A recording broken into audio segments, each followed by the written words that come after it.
In the previous tutorial, we inserted this first part to our first assembly. In talking about inserting parts, there are many different ways you can follow to insert your parts. So as we remember, we saw the browse menu where we could browse for our part. But before that, we talked in this tutorial about assemblies, and assemblies parts have a different extension than the parts. So for example, let's have a look. Here we have 3 different parts, and you can see the type of the file is different. For the standard part document, it has the name SolidWorks part, and for the assemblies you have a different types for SolidWorks assembly documents. So they have different extensions. So this is one point, and then now let's try to delete this assembly. Don't save, and before creating a new assembly, let's just open that part before. So now we have our part is opened here, and when we start to create assembly, you have an options called the make assembly from part. So this is another way to start your assembly. In the previous tutorial, we did that by creating new, then assembly. So there's another way that you can try to make assembly from part. Now let's just try the first method. Click new because I'm going to show something. You have assembly, click OK. So as you remember, we opened that part 2 before starting this assembly, so you will see that part 2 is here in the list of browse. So this way can be time saving if you have your parts already open or you have been working with them, and you will be able to see them here. So you can click here and then you insert your part.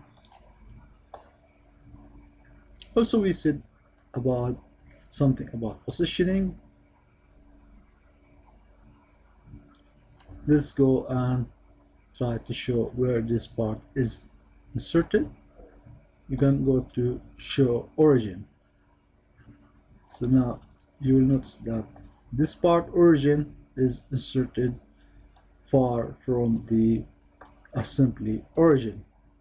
So you have 2 different origins. So this is an important issue. You have to think about it, because if you will have an assembly, you should know your origin. That might be important for your parts to know their origin.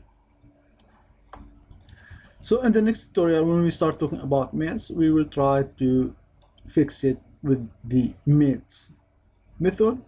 Also, in this tutorial, we're going to try to find another way to try to position that part into that origin. So in this tutorial, we're going to continue to talk about inserting part. Also, you have another way to insert your component.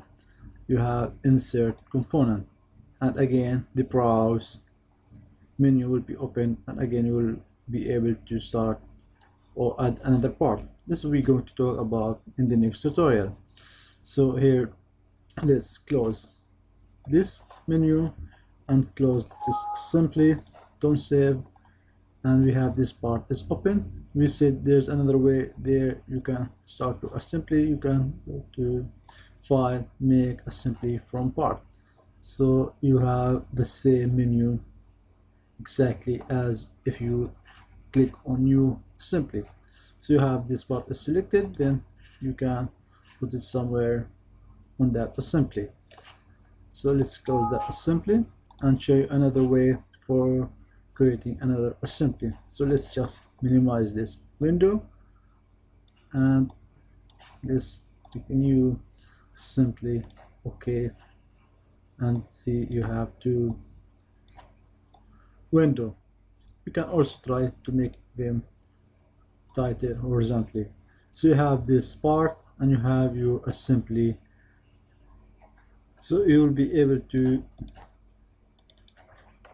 so there's another way to insert your parts just by dragging them directly to the assembly interface. But before doing that, we said there's an issue that you have to know where you are positioning your part. Let's show the origin here and also show the origin here. So now you are able to see both origins, and then you are able to pick this part and match it with the origin of that.